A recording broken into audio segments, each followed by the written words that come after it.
오늘 읽은 이 말씀은 로마서에서 매우 중요한 말씀이라고 할 수 있습니다.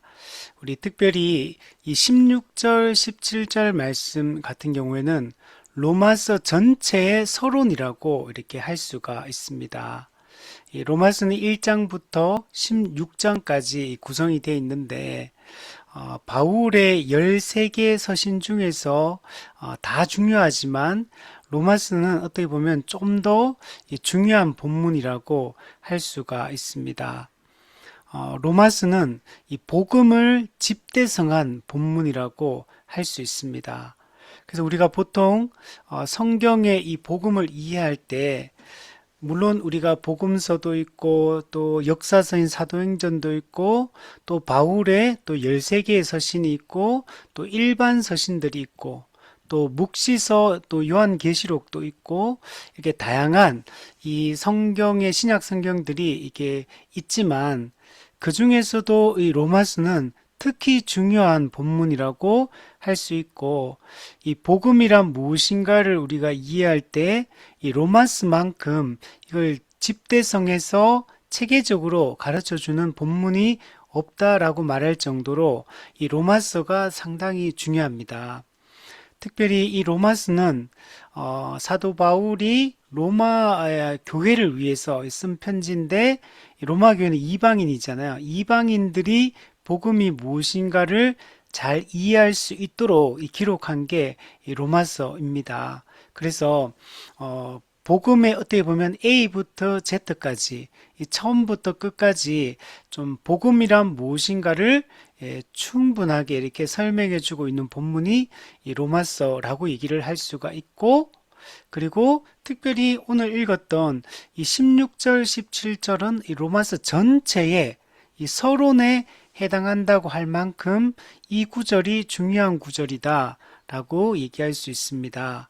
그래서 이후에 등장하는 이 모든 내용들은 이 1장 16절, 17절을 더 이제 확대해서 설명해 주고 있다라고 할 정도로 중요한 본문이고 또 이 16절, 17절 같은 경우는 바울 신학 전체의 요약이다라고 말할 정도로 이 16절, 17절 말씀이 이 중요한 본문이다라고 얘기를 할 수 있습니다.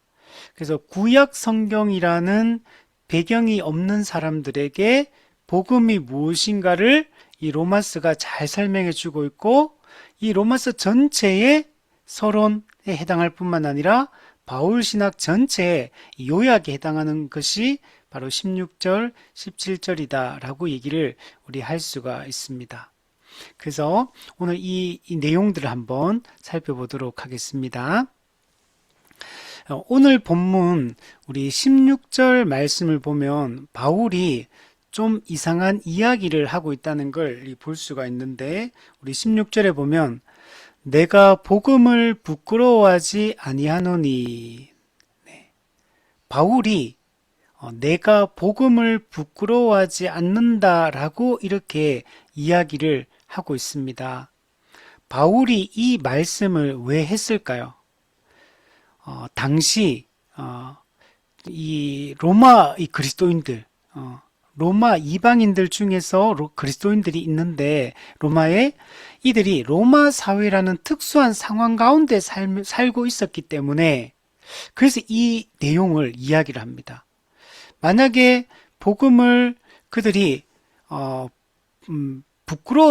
부끄러워하지 않았다면 이 말을 바울이 굳이 할 필요는 없습니다. 근데 바울이 로마 교회에게 편지를 쓰면서 내가 복음을 부끄러워하지 않는다라고 이렇게 얘기했던 것은 로마 그리스도인들 중에서 복음을 부끄러워하는 사람들이 있었기 때문에 바울이 이 이야기를 하는 것입니다. 우리 여기서 복음이라고 할 때 이거는 헬라어로 유앙겔리온이라고 이야기를 하는데 당시 로마인들이 이 유앙겔리온을 이해했던 것은 사도 바울이 이야기하는 이 복음과는 내용이 달랐습니다. 로마인들이 이해하고 알고 있었던 유앙겔리온은 성경이 이야기하는 이 예수의 복음을 말하는 게 아니고 로마의 복음을 이야기를 했습니다. 그래서 원래 이 복음이라는 단어가 로마인들이 사용하는 용어였습니다. 그래서 로마인들은 복음 유앙겔리온이라고 얘기했을 때 그들의 머릿속에 떠오르는 것은 로마의 복음을 이해를 하고 있었습니다. 이제 그것과 지금 바울이 이야기하고 있는 이 예수의 복음 또는 십자가 복음이라는 것은 다른 성격의 복음이라는 걸 우리가 알 수가 있습니다. 원래 로마인들이 이해하고 있던 이 복음 유앙겔리온은 크게 보면 이게 네 개로 이해를 할 수 있는데, 첫 번째는 로마 황제가 탄생했을 때 이제 이 왕권을 이어갈 그 황제가 이제 아기가 태어났을 때 이때 유앙겔리온 이렇게 외쳤습니다. 그리고 이 아기가 자라서 이제 아버지를 이어서 새로운 황제로 등극했을 때, 왕으로 섰을 때, 그때 복음 유앙겔리온이라고 얘기했고, 이 새로운 황제가 이제 이게 왕으로 등극을 했는데, 이 새로운 황제를 또 거부하는 이 사람들이 있습니다. 그때 이 반란군을 황제가 군대를 끌고 가서 진압하고 격퇴시켰을 때 유앙겔리온이라고 외쳤습니다. 그리고 반란군을 격퇴한 이후에 너무 기쁘고 감사하니까 그 기쁜 마음을 백성들에게, 시민들에게 이 하사품을 내립니다. 이때 이것을 유앙겔리온이라고 이야기를 했습니다. 그러니까 로마인들이 이해했던 이 복음 유앙겔리온이라는 것은 승리의 복음이고, 이거는 힘의 복음이고, 어떻게 보면 더 강한 힘으로 그 반대하고 이 반란을 일으키는 이들을 제압하는 힘으로 찍어서 눌러서 승리하는, 이걸 이제 복음이라고 했습니다. 이게 기본적으로 로마인들이 이해했던 유앙겔리온의 의미였습니다. 근데 지금 바울이 이야기하는 이 복음은 이런 힘의 복음, 승리의 복음이 아니었습니다. 예수님이 이 땅에서 십자가에 못 박혀 저주의 죽음을 죽는 복음, 겉으로 볼 때는 실패처럼 보이고 무기력해 보이고 일종의 희생당하는 복음, 그러니까 로마인들이 이해하고 있던 로마의 복음과 이 예수의 복음, 십자가 복음을 비교해 보면 예수의 복음은 너무나 어떻게 보면 초라해 보이는, 실패처럼 보이는, 무기력해 보이는 이런 복음이었던 겁니다.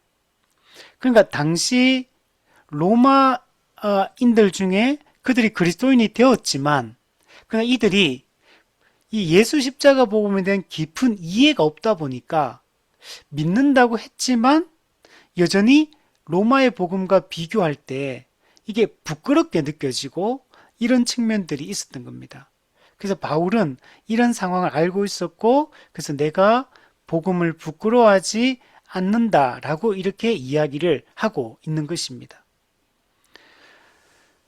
실제로 바울 같은 경우에도 이런 복음을 부끄럽게 생각하려는 이런 유혹을 이렇게 받게 됩니다.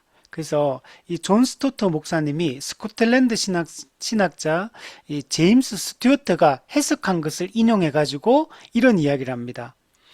어떤 것을 부끄러워하려는 유혹을 받은 적이 없다면 나는 그것을 부끄러워하지 않는다고 단언하는 것은 아무 의미가 없다.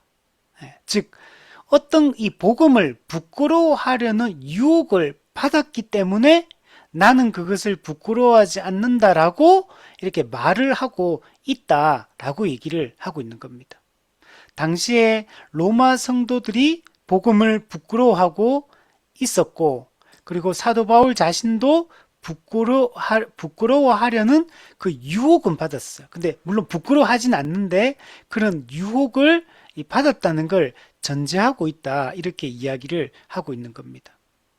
여러분, 바울도 우리가 대단한 인물이고 정말 훌륭한 이 신앙인이지만 바울도 연약함이 없는 자는 아니라는 것들을 볼 수가 있습니다. 그러니까 유혹을 받는 그 자체는 받을 수 있죠. 그러나 그 유혹에 넘어가지 않고 부끄러워하지 않았다라고 얘기를 하는 겁니다. 예수님께서도 제자들에게 이런 말씀하시거든요. 누구든지 이 음란하고 죄 많은 세대에서 나와 내 말을 부끄러워하면 인자도 아버지의 영광으로 거룩한 천사들과 함께 올 때에 그 사람을 부끄러워하리라. 예수님께서 나와 내 말을 부끄러워하면이라고 이런 이야기를 하는 것은 제자들이 예수님을 부끄러워하게 될 것을 예상하시고 이 말씀하시는 거예요.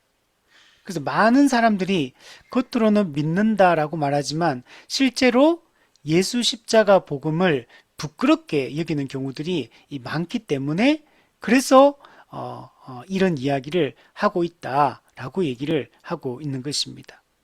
그러면서 바울은 실제로 이제 복음 부끄러워하지 않은 거죠.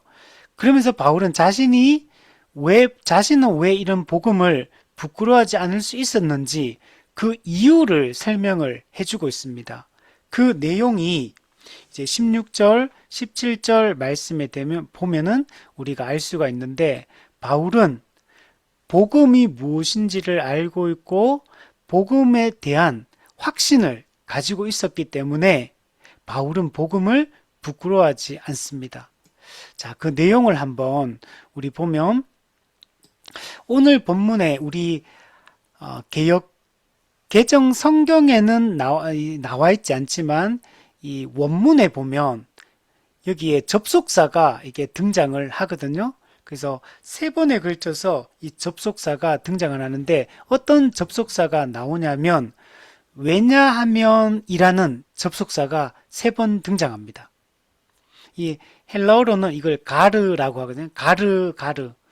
왜냐하면이라는 어디에 그 내용이 우리 나오냐면 우리 15절에 보면 나는 할 수 있는 대로 로마에 있는 너희에게도 복음 전하기를 원하노라. 네. 바울은 로마에도 복음을 전하기를 원한다라고 얘기합니다. 그러면서 바울 자신이 왜 로마에 있는 성도들에게도 복음을 전하려고 하는지 그 이유를 설명을 해주고 있는 겁니다. 그래서 16절 앞에 보면 이렇게 돼 있어요. 왜냐하면 내가 복음을 부끄러워하지 아니하노니. 그리고 또다시 왜냐하면 이 복음은 모든 믿는 자에게 구원을 주시는 하나님의 능력이 됨이라. 그리고 대상에 대한 얘기합니다. 먼저는 유대인에게요, 그리고 헬라인에게로다. 그리고 다시 17절 앞부분에 왜냐하면 복음에는 하나님의 의가 나타나서 믿음으로 믿음에 이르게 하나니 기록된 바 오직 의인은 믿음으로 말미암아 살리라 함과 같으니라. 자, 그래서 16절 앞부분에 왜냐하면, 그리고 중간에 왜냐하면, 또 17절 앞부분에 왜냐하면이라고 이렇게 내용이 여러분 담겨 있는 겁니다. 자, 그래서 이 내용들을 한번 우리 살펴보면 15절에 아까 전에 얘기했죠. 나는 할 수 있는 대로 로마에 있는 너희에게도 복음 전하기를 원한다. 그럼 왜 바울은 로마에 있는 성도들 복음을 전하기 원하냐면 복음을 부끄러워하지 않기 때문에 나는 너희에게도 복음 전하기를 원한다 라고 얘기를 하고 있는 겁니다. 만약에 복음을 정말 부끄러워한다면 복음을 다른 사람에게 전하지 않겠죠. 근데 바울은 나는 복음을 부끄러워하지 않기 때문에 나는 멀리 있는 너희에게도 복음 전하기를 원한다 라고 얘기를 하고 있는 겁니다. 그리고 나서 바울이 왜 바울은 자신이 복음을 부끄러워하지 않는지 그 이유를 밑에 이 설명을 해주고 여러분 있는 것입니다. 자, 밑에 보면 내가 왜 복음을 부끄러워하지 않냐면 왜냐하면 이 복음은 모든 믿는 자에게 구원을 베푸는 하나님의 능력이 되기 때문이다 라고 얘기를 합니다. 복음을 부끄러워하지 않는다. 그 이유는 복음이 믿는 자를 구원하는 하나님의 능력이기 때문이다 라고 얘기를 하고 있습니다. 우리 로마서 1장 18절부터 32절의 내용을 보면 타락한 죄인의 특징에 대한 설명을 하고 있거든요. 18절부터 32절까지 하나님의 진노 아래 있는 자라는 거.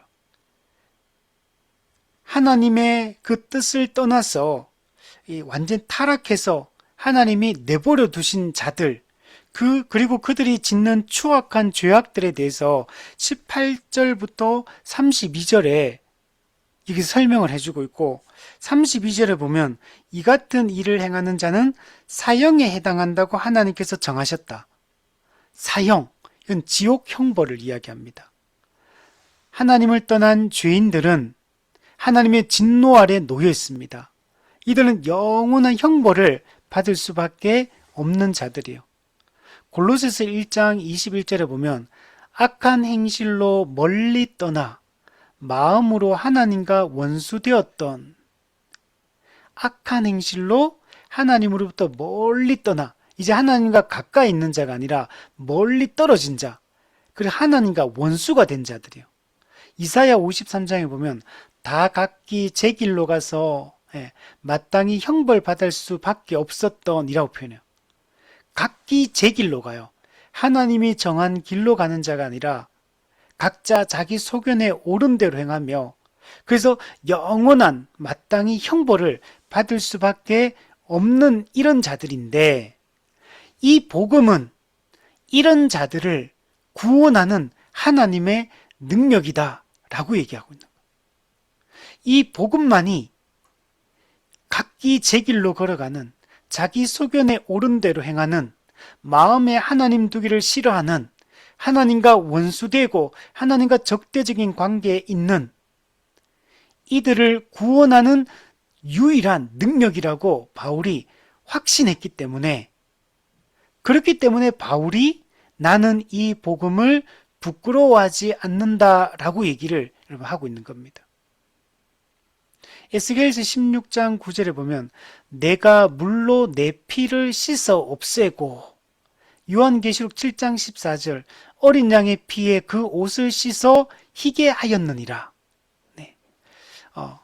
이 복음은 우리의 모든 죄를 깨끗하게 씻어내고 우리를 정결하고 거룩함에 흠이 없는 자들로 우리를 구원할 수 있는 유일한 능력이라고, 유일한 하나님의 능력이라고 바울이 확신했기 때문에 나는 복음을 부끄러워하지 않는다. 즉 예수의 복음, 이것은 곧 십자가 복음이거든요. 예수 십자가 복음, 나는 이것을 부끄러워하지 않는다 라고 얘기를 하고 있는 겁니다. 오늘 우리도 이 확신을 가지는 것이 중요합니다. 많은 사람들이 이 복음을 부끄러워합니다. 이 복음이, 예수 십자가 복음이 누군가에게는 어리석게 보이고 누군가에게는 미련해 보입니다. 이 허무맹랑해 보이는 이 복음이, 이 예수의 복음이 이것만이 유일하게 영원한 죄의 형벌 가운데 사형을 받을 수밖에 없는 이런 자들을 구원하는 하나님의 능력이라는 사실을 우리는 확신을 해야 됩니다. 그리고 이 복음은 누구도 여러분 차별하지 않는 복음입니다. 그래서 뒤에 16절 끝에 보면 먼저는 유대인에게요 헬라인에게로다. 네. 이 복음은 유대인만 위한 복음이 아닙니다. 헬라인, 즉 이방인들을 위한 복음이기도 합니다. 그래서 유대인들이 먼저 이 복음을 듣고, 그리고 유대 공동체가, 이 언약 공동체가 제사장 나라로서의 사명을 감당함으로 땅 끝까지 복음을 전파함으로 누구든지 이 십자가에 못 박혀 죽으신 예수를 믿는 자는 구원을 받을 수 있는 그 길을 열어준 사건이기 때문에 그래서 이 복음은 누구도 차별하지 않는 복음이라는 거예요. 가난한 자나 부한 자나 배운 자나 배우지 못한 자나, 네. 그죠? 남자나 여자나 종이나 뭐 이렇게 주인이나 누구든지 이 예수의 복음을 믿으면 하나님의 진노에서 벗어나서 그래서 영원한 하나님의 이 자녀로 입양되어 이 구원을 받을 수 있다라고 얘기를 하는 겁니다. 그러면서 바울이 복음을 부끄러워하지 않는 두 번째 이유에 대한 얘기를 합니다. 자, 다시 정리해 보면 바울은 로마에 있는 너희에게도 복음 전하기를 원한다. 왜냐하면 내가 복음을 부끄러워하지 않기 때문이다. 나는 왜 복음을 부끄러워하지 않느냐? 복음은 모든 믿는 자에게 구원을 주시는 하나님의 능력이기 때문이다. 그러면 복음이 왜 모든 믿는 자에게 구원을 주시는 하나님의 능력이 되느냐? 그게 이제 17절에 나타나요. 왜냐하면 복음에는 하나님의 의가 나타났기 때문이다. 그래서 믿음으로 믿음에 이르게 한다. 오직 의는 믿음으로 말미암아 산다라고 얘기를 하고 있는 겁니다. 이 복음이 왜 모든 믿는 자에게 구원을 주시는 하나님의 능력이 될 수 있냐면 복음에는 하나님의 의가 나타나기 때문에 그렇다라고 얘기를 하고 있는 겁니다. 이 예수 십자가 복음에는 하나님의 여러분 의가 여러분 나타나 있습니다. 여러분 성경에서 이 의라는 개념이 중요한데 하나님의 이 의라는 것은 세 가지 의미가 있어요. 첫 번째는 하나님의 속성으로서의 의가 있고 두 번째는 하나님의 언약적 신실함으로서의 의가 있고 세 번째는 보응적 공의로서의 여러분 의가 있거든요. 근데 이 복음에는 이 하나님의 의가 나타난다 라고 할 때 하나님은 이 언약적 신실함을 지킴으로 우리가 구원받을 수 있는 길을 열어주신 것. 하나님께서는 이 구약에서 이 구원 약속을 줬습니다. 여자의 후손, 모세와 같은 자, 언약의 주, 네, 고난의 종으로 오실 분, 그다음 인자 같으니 이 메시아를 통해서 하나님께서 우리를 구원할 거다라는 얘기를 하셨거든요. 그 약속을 주셨어요. 하나님은 신실하게 그 메시아를 보내어 죄의 문제를 해결하고 우리를 구원할 것이라는 이 약속을 하나님은 신실하게 성취하십니다. 근데 그게 어떤 식으로 이루어지냐면 그 예수 그리스도가 우리가 받아야 될 죄에 대한 형벌을 보응적 공의를 그분 자신이 받으심으로 우리가 구원받을 수 있는 여러분 길이 열리게 여러분 된 겁니다. 그래서 이 복음에는 하나님의 의가 나타나게 여러분 된 겁니다. 이 하나님의 이 의는 사람의 의가 아니고 즉 사람의 의, 우리 행위의 의, 우리 자기 공로의 의 이런 걸로 구원받는 게 아니라는 거. 우리가 정말 하나님 말씀을 지켜서 또는 뭔가를 행해서 우리의 업적을 쌓아서 우리가 선한 행위를 행함으로 그 결과로 우리가 의롭다함을 받는 것이 아니라 하나님께서 약속하시고 하나님이 그 약속을 성취하심으로 그래서 오직 우리는 그분을 믿음으로 의롭다함을 받는 오직 그리스도를 믿음으로 의롭다함을 받는 이 길을 우리한테 열어주신 겁니다. 그렇기 때문에 이 복음이 모든 믿는 자에게 구원을 주신 하나님의 능력이라고 할 때 왜 그러냐면 이 복음에는 이 하나님의 의가 나타났기 때문에 그래서 이 하나님이 우리에게 보내신 이 구원자 그 그리스도를 우리는 믿음으로 의롭다함을 받는 이 길이 열렸기 때문에 그래서 이 복음은 모든 믿는 자에게 구원을 주신 하나님의 능력이다 라고 얘기를 하고 있는 겁니다. 우리 갈라디아 3장 10절에 보면 무릇 율법 행위에 속한 자들은 저주 아래 있나니 누구든지 율법책에 기록된 대로 모든 일을 행하지 아니하는 자는 저주 아래 있는 자라 하였습니다. 네. 우리는 율법 행위에 속해 있는 자가 아니에요. 만약 율법의 행위로 하나님께 나아가려고 한다면 우리는 저주 아래 있는 자가 되게 됩니다. 우리는 모든 율법을 항상 지켜야 되는데 우리는 그것을 할 수 없는 자입니다. 그래서 예수님께서 아담이 타락했을 때도 무화과 나무 잎으로 옷을 해서 그들이 입었을 때 하나님께서는 그 옷을 벗기고 누군가의 죽음을 통해서 만들어진 가죽옷을 지어 입히심으로 그들을 구원하는 것을 볼 수가 있는 것입니다. 그리고 우리가 로마서 이제 우리 3장에 넘어가 보면 우리 한번 찾아보면 로마서 우리 3장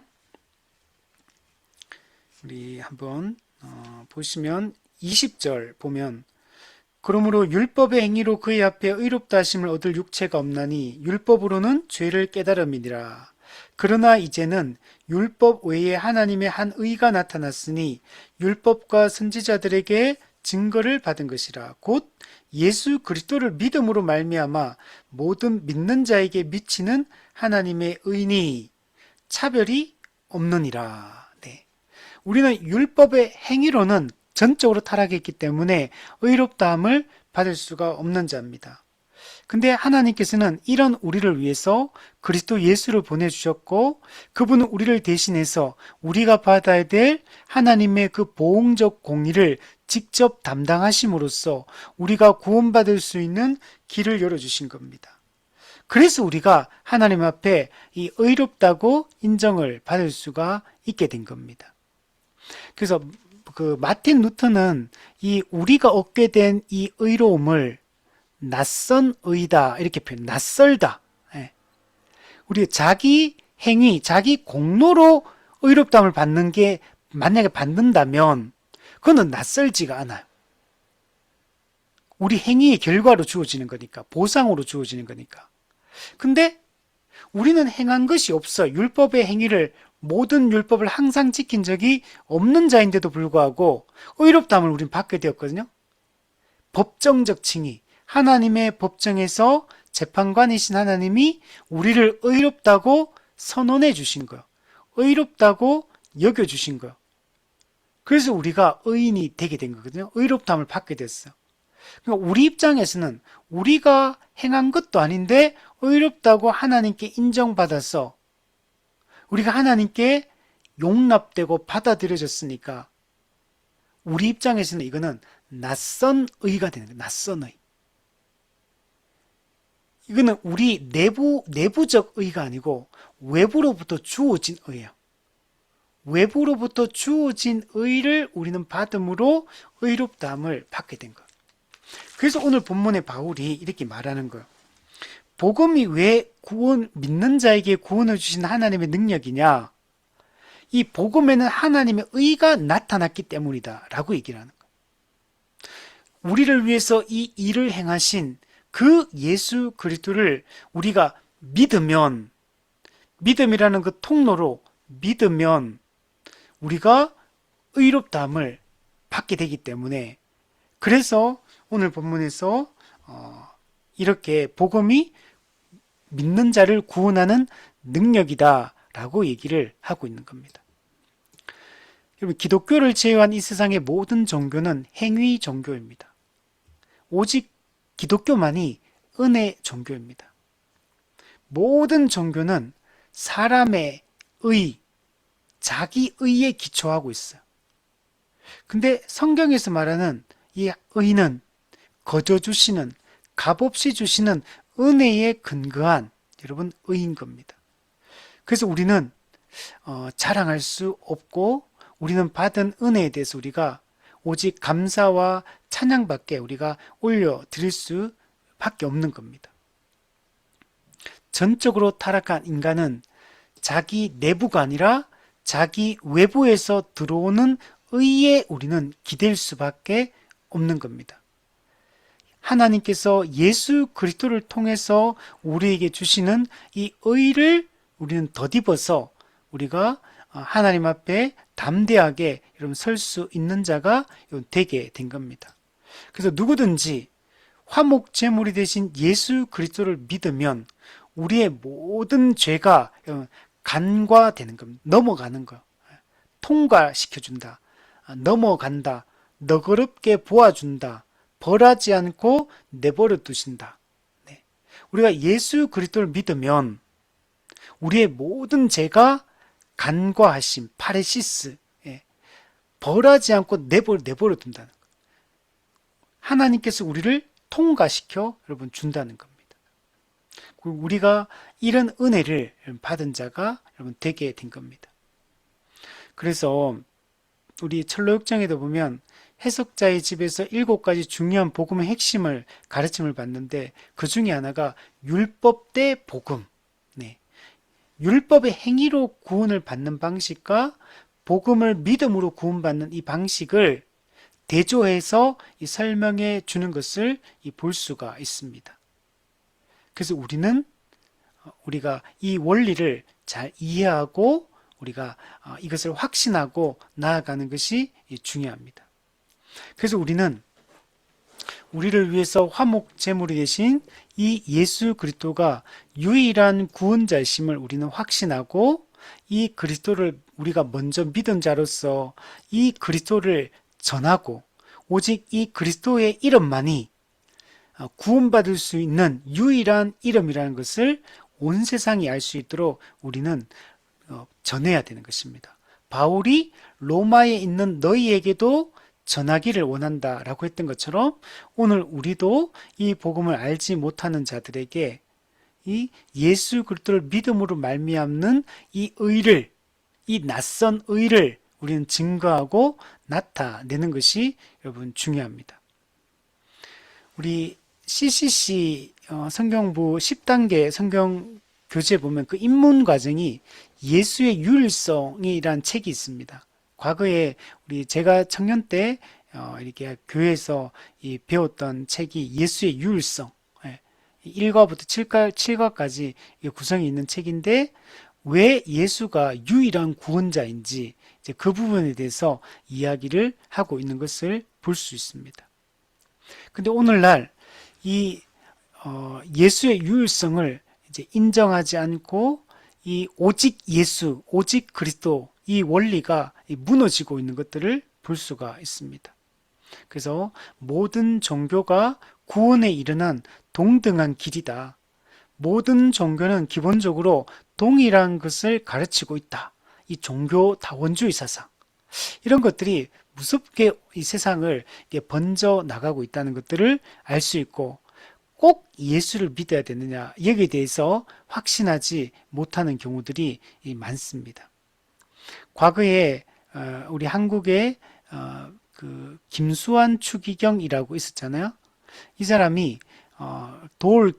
김용옥 교수하고 TV에서 이 대담을 한 적이 있거든요. 그때 기독교든 천주교든 불교든 그 어떤 무슨 종교를 믿든지 바르게 진실하게 살면 모두 다 구원받을 수 있다라고 김수환 추기경이 과거에 이 얘기를 했었거든요. 근데 그렇지 않습니다. 기독교든 천주교든 불교든 어떤 종교가 중요한 게 아니라 바르게 믿으면 진실하게 살면 구원받을 수 있다. 이건 종교다원주의라는 거예요. 그래서 우리는 이런 것들을 받아들일 수가 없는 겁니다. 우리는 예수의 절대성, 예수의 이 유일성 이것을 확고하게 붙들어야 되고 우리가 이 교리를 오직 그리스도, 오직 예수 교리를 끝까지 여러분 붙드는 것이 중요합니다. 하나님이 주신 이 정말 유일한 이 구원의 방식을 우리가 이것을 잊지 말아야 되고 그리고 우리는 예수 그리스도께서 행하신 이 모든 것을 우리는 또 믿음으로 받아들여야 됩니다. 그래서 27절에 보면 오직 의인은 믿음으로 말미암아 살리라. 또한 믿음으로 믿음에 이르게 한다. 이렇게 표현하죠. 그죠? 그러니까 우리는 믿음으로 믿음에 이르게 한다. 우리의 시작도 믿음으로 시작을 하고 또 살아가는 모든 과정도 믿음으로 살아가야 되고 그리고 우리가 완성에 이르는 것도 끝까지 이 그리스도에 대한 이 믿음을 견지할 때 복음에 대한 이 믿음을 분명하게 견지하고 있을 때 구원의 완성, 믿음의 결국인 구원의 완성에 이르게 된다라고 얘기를 하고 있습니다. 그래서 우리는 이 믿음을 끝까지 지키고 끝까지 우리가 이것을 변질되지 않도록 이 진리가 변질되지 않도록 잘 지키고 전하는 것이 여러분 중요합니다. 중세말 유럽 사람들은 구원의 문제를 가지고 이 고민을 하고 있었습니다. 어떻게 하면 구원을 얻을 수 있는가? 어떻게 하면 구원을 얻었다는 확신을 가질 수 있는가? 이렇게 고민을 했습니다. 왜냐하면 당시 사람들의 마음을 무겁게 만드는 수많은 사건들이 잇따라 그 당시에 일어났기 때문에 그렇습니다. 그래서 전쟁이 그 당시에 그치지 않았어요.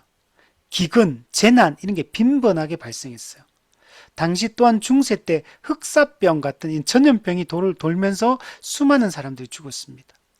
거기다가 이슬람 군대가 침공해 와서 그 유럽의 그 코앞까지 이슬람 군대가 침공해 왔고 결정적인 위기감을 가져오게 된 게 동서교회가 분열되게 됩니다. 그 당시에 교황이 2명, 교황이 3명까지 되고 막 교황끼리 막 다툼을 일으키고 이런 문제들도 막 발생하고 모든 것이 이게 상황이 그 유럽 사회가 당시에 좋지 않았어요. 그래서 종말이 왔다는 이 위기감이 팽배했습니다. 그래서 이제 곧 주님이 재림하셔서 최후 심판을 하실 것이다라는 이런 인식이 확산이 되었습니다. 교회가 둘로 갈라졌고 정말 이 교회가 둘로 갈라진 이후로는 아무도 죽어서 천국에 간 영혼이 없다 이런 사상들이 막 그냥 입소문을 타고 막 돌기 막 시작합니다.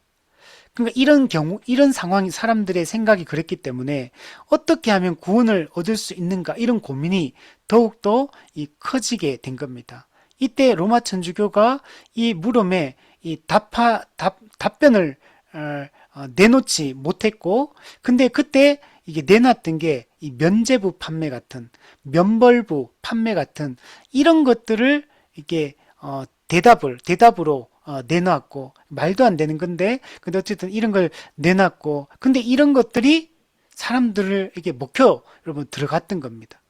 먹혀 들어갔고 그래서 그런 이 잘못된 이런 것들에 이 사람들이 빠지게 된 거죠. 그러나 그런 방식으로는 구원을 받을 수가 여러분 없는 겁니다. 우리 어떤 것도 우리의 벌을 면하게 할 수 있는 것은 없어요.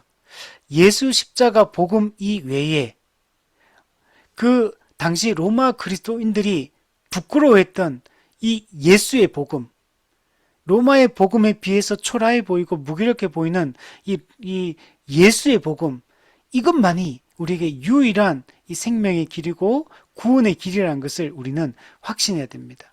그래서 종교개혁이 그리고 이후에 나중에 일어나게 된 것도 정말 이런 배경 하에서 이런 종교개혁이 일어나게 된 겁니다. 그래서 종교개혁자들이 이신칭의, 믿음으로 의롭다함을 받는 이 진리를 강하게 선포를 하고 이것이 사람들의 생각 속에 들어가면서 정말 이 종교개혁이 불같이 확산될 수 있었다는 것을 볼 수가 있었습니다.